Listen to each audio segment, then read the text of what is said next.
Hi friends, welcome to social team பார்த்து channel. உடனே sweet சாப்பிடணும்னு ஆசையாக இருக்கா? வாங்க செய்யலாம். ஒரு பேனில் 2 கப் பாலை சுண்ட காய்ச்சிக்கோங்க. 10 நிமிஷம் டைம் எடுக்கும்.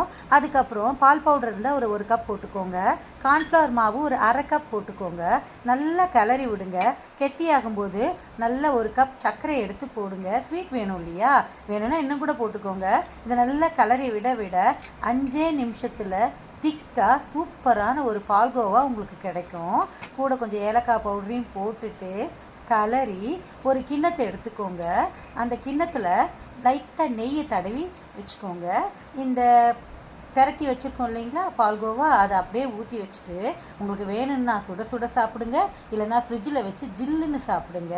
நான் இன்றைக்கி ஜில்லுன்னு ஃப்ரிட்ஜில் வச்சு தான் சாப்பிட்றேன். இன்னும் ரொம்ப டேஸ்ட்டாக இருந்தது. நீங்களும் இந்த ஸ்வீட்டை ட்ரை பண்ணுங்கள். பிடிச்சிருந்தா கமெண்ட் பண்ணுங்கள், லைக் பண்ணுங்கள். பாய்.